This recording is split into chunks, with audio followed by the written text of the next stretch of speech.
Ahora tenemos el capítulo 2, tipo de hernias abdominales. En este caso tenemos de que hemos dividido a las hernias abdominales de la pared abdominal según su localización, según su etiología, según su contenido y según su comportamiento. Primero hablaremos según su localización. Según su localización tenemos frecuentemente tres tipos de hernias. Las hernias inguinales, las hernias femorales y las hernias ventrales. Las hernias inguinales y femorales, las cuales vamos a tener de que se diferencian primero por su posición, en la cual tenemos que se va a través del ligamento inguinal. Tenemos que el ligamento inguinal, las hernias femorales son las que se van a ubicar debajo de este ligamento. Otra diferencia es que, como ya lo dije, las hernias inguinales son más frecuentes, representan el 75% de todo este tipo de patologías, a diferencia de las femorales que son menos frecuentes, solo representan el 3%, pero tiene una mayor probabilidad de producir complicaciones, siendo de que el 15 al 20% de este tipo de hernias se va a presentar como una emergencia por estrangulación. Luego vamos a tener las hernias ventrales, en donde vamos a encontrar a las hernias epigástricas, umbilicales, a las de Spiegel, a las incisionales o a las paraestomales. En este caso tenemos las hernias epigástricas junto a las umbilicales, representan el 10% de todas las hernias de la pared abdominal, las cuales las epigástricas se caracterizan porque van a protruir a través de la línea media alba. La umbilical, como acá podemos ver, estas son las que se caracterizan porque protruyen a través o alrededor o cerca del ombligo y que es más frecuente en mujeres gestantes. Vamos a tener las hernias de Spiegel, las cuales se caracterizan porque protruyen a través de las líneas semilunar de Douglas. Y también tenemos las hernias incisionales, las cuales se caracterizan por ser hernias adquiridas, las cuales se van a ocasionar luego de haber tenido algún tipo de incisión quirúrgica en cualquier parte de la pared abdominal. Y luego tenemos las hernias inusuales, o otro tipo de hernia u otros tipos de hernias donde tenemos la hernia de Petit, de Richter, la obturatriz, la perineal, las hernias internas, en las cuales hablaremos más adelante.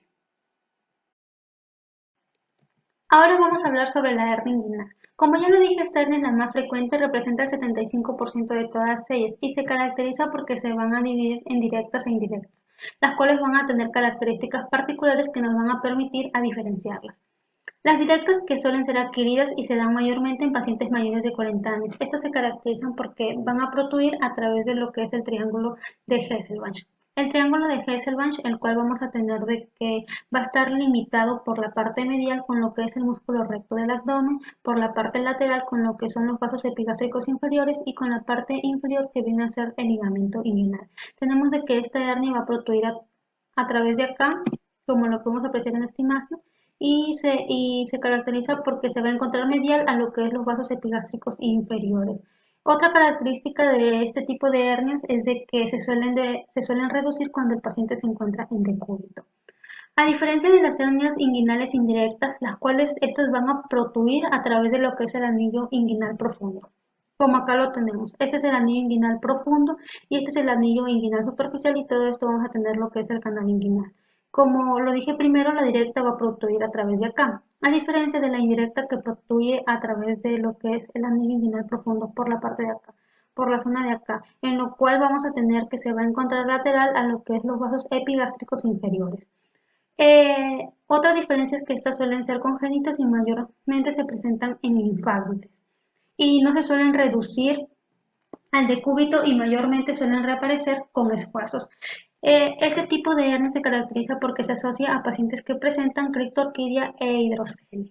Así como también tenemos de que este tipo de hernia incluso puede llegar hasta lo que es la parte del escroto. Ya, vamos a tener que es más frecuente en varones que en mujeres. Como ya lo dije, su relación es de 10/1 y se presenta mayormente en lo que es el lado derecho. El órgano más herniado viene a ser el intestino delgado y tenemos que su diagnóstico básicamente viene a ser a través de la historia clínica y el examen físico como todo tipo de hernias. Antes de que me olvide, vamos a tener que las hernias inguinales indirectas se caracterizan porque representan los 2/3 de lo que vienen a ser las hernias inguinales, mientras que las directas representan el resto. Ya. Bueno, vamos a tener que en lo que pasa al diagnóstico, se caracteriza por la presencia de un abultamiento en la parte de lo que es la zona inguinal. Y tenemos de que el síntoma común viene a ser la sensación de una presión en esa zona o en esa parte, la cual mayormente se va a dar al final del día o luego de que la persona realice algún tipo de actividad prolongada. En caso de que haya un diagnóstico dudoso, es cuando se va a recurrir al diagnóstico por imágenes, que se recomienda mayormente a través de una ecografía, aunque también se puede hacer a través de una resonancia magnética. Lo malo es que este tipo de diagnóstico se caracteriza porque suele tener un alto costo, aunque tiene una sensibilidad y especificidad del 95%. Vamos a tener que para la clasificación de las hernias inguinales tenemos diferentes esquemas. En este caso tenemos que el mayormente utilizado viene a ser el de Nijos, el cual su clasificación se va a basar en dos criterios, en el estado del anillo inguinal y de la pared posterior. Vamos a tener cuatro tipos. El tipo 1 que se caracteriza por la presencia de una hernia inguinal indirecta más un anillo normal, el cual es más frecuente en lactantes. El tipo 2 que es la presencia de una hernia inguinal indirecta más un anillo dilatado y puede haber presencia de vasos no desplazados más una pared posterior intacta. El tipo 3 que vamos a tener tres subtipos, el A, el B y el C.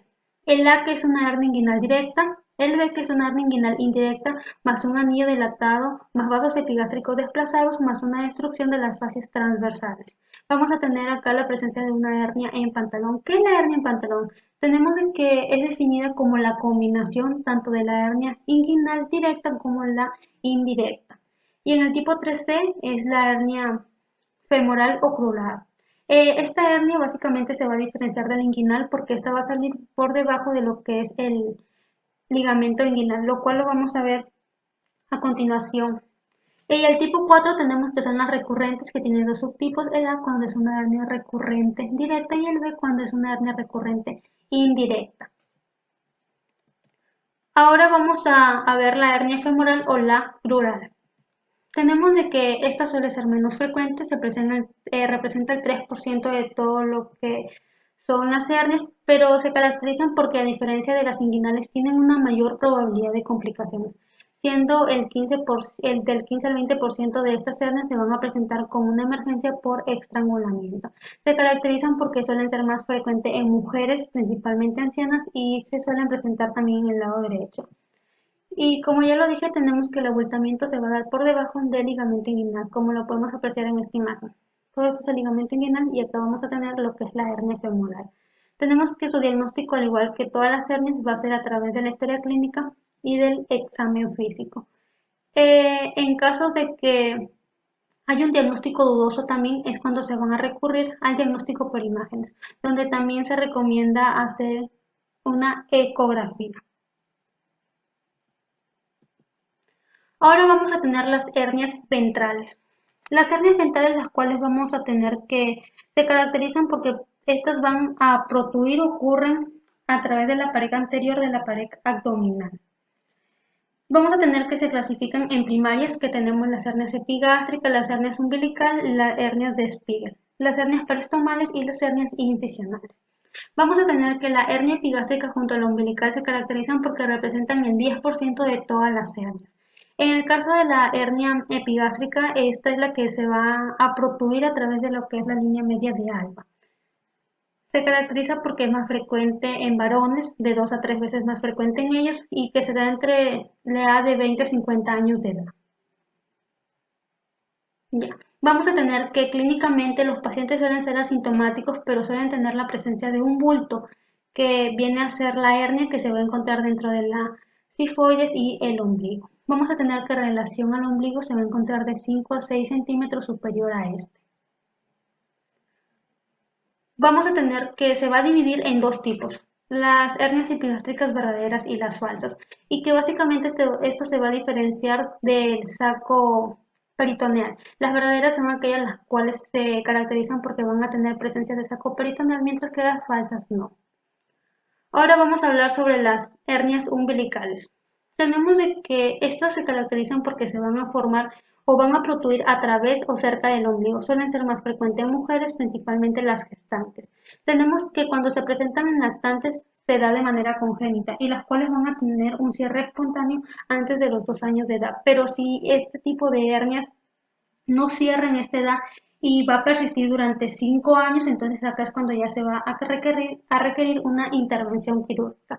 En el caso de los adultos suele ser mayormente adquiridas y mayormente se da por un aumento de la presión intraabdominal, siendo el principal factor de riesgo en pacientes que tienen obesidad. Bueno, siguiendo con las hernias ventrales primarias, tenemos a la hernia de Spiegel. Este tipo de hernia se caracteriza porque va a protruir a través de la línea semilunar lateral del abdomen. Vamos a tener que su ubicación típica viene a ser el cinturón de la hernia de Spiegel, el cual vamos a tener de que este cinturón se caracteriza porque es una zona transversal que mide 6 centímetros o que tiene 6 centímetros de ancho y que se encuentra alrededor del nivel de la línea arqueada. Tenemos que clínicamente estos pacientes se suelen presentar asintomáticos o suelen presentar dolor e hinchazón en lo que es la parte del abdomen medio o el abdomen inferior y que va a estar lateral al músculo recto. Al igual que otro tipo de hernias, se van a diagnosticar a través de la historia clínica y del examen físico, pero en casos de que haya sospechas, tenemos de que en este caso se va a recurrir al diagnóstico por imágenes, en donde la imagen de elección o el examen de elección va a ser una tomografía computarizada abdominopélvica o a través de un ultrasonido. Ahora vamos a hablar de las hernias incisionales, que son un segundo tipo de clasificación dentro de las ventrales. Vamos a tener que este tipo de hernias o también llamadas eventraciones tenemos que son adquiridas, las cuales se van a dar luego de haberse realizado un tipo de incisión quirúrgica. Representan del 15 al 20% de todas las hernias y suelen ser más frecuentes en mujeres que en varones debido a los antecedentes de que ellas han tenido embarazos o debido a algún tipo de actividad física que realizan. Básicamente este tipo de hernias se van a dar por la tensión excesiva o una cicatrización inadecuada de la incisión previa que se realiza. Está asociada frecuentemente a una infección del sitio operatorio. Dentro de los principales factores de riesgo para el desarrollo de este tipo de hernias son todas aquellas como la presencia de embarazo, como la obesidad, que viene a ser el factor principal, en los cuales tenemos que son factores que no van a permitir un cierre normal de la herida, provocando de que haya una mayor probabilidad de eventración. Dentro de sus tipos de clasificación vamos a tener las primarias y las recurrentes.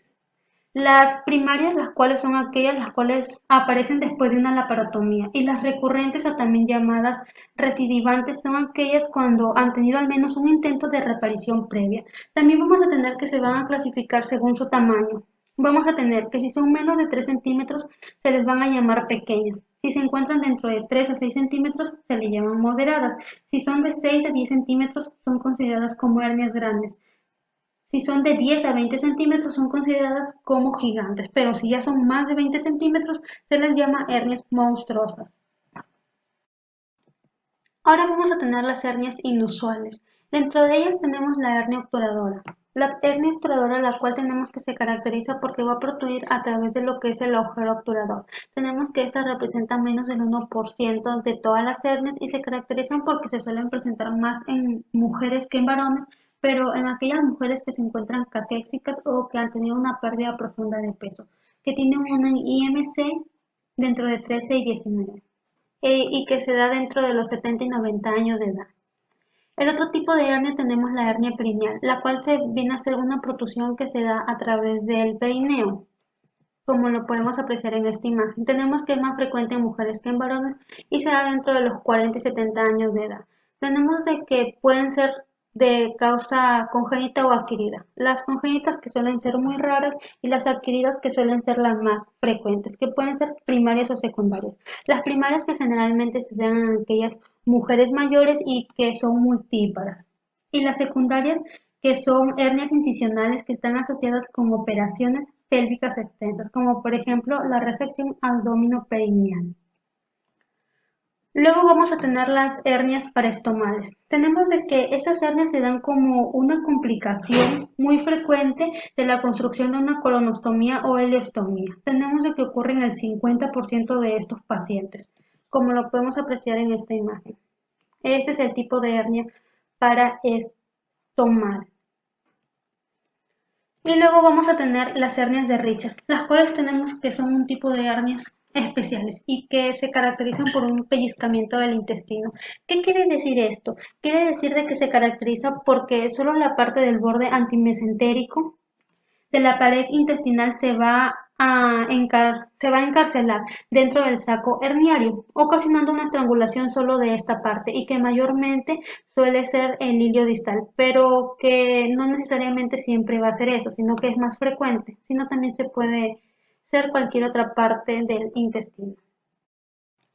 Como lo dije al inicio, también estas hernias se pueden clasificar según su etiología, comportamiento y contenido. Según su etiología tenemos las congénitas y adquiridas. Las congénitas son aquellas cuando el defecto de la pared abdominal es desde el nacimiento. Los casos más comunes es en el onfalescele y gastroquisis. Según su contenido vamos a tener, cuando tienen presencia de intestino delgado son las hernias de Richter, cuando tienen colon y vejiga son las hernias deslizadas, cuando hay presencia de doble asa intestinal herniada son las hernias de Magg, y así vamos a tener entre otras. Y según su comportamiento vamos a tener las hernias reductibles e irreductibles. Las reductibles son aquellas las cuales se van a poder reintroducir dentro de la cavidad peritoneal que se puede dar bien de manera espontánea o manualmente. Dentro de ellas vamos a tener a las coercibles e incoercibles. Las coercibles son, ambas tenemos de que se caracterizan porque se van a poder reintroducir en la cavidad peritoneal, pero las coercibles tenemos de que no van a protuir a menos de que se haga algún tipo de esfuerzo, a diferencia de las incoercibles, las cuales van a protuir espontáneamente luego de haber sido reintroducidas. Y luego tenemos las irreductibles, que son aquellas las cuales no se van a poder reintroducir dentro de la cavidad peritoneal. Y donde vamos a tener a las encarceladas, estranguladas y por deslizamiento. Las encarceladas son aquellas en las cuales se caracterizan porque el asa va a salir por un orificio tan pequeño, lo cual va a provocar o va a comprimir la luz, ocasionando así una obstrucción intestinal, pero que no va a haber presencia ni afectación de vascular. A diferencia de los estrangulados, donde vamos a tener que se caracterizan porque va a haber presencia de una obstrucción intestinal más una afectación vascular. Y las hernias por deslizamiento son aquellas cuando una porción del saco herniario se caracteriza porque va a estar formada por una pared de víscera, que principalmente suele ser colon e intestino delgado.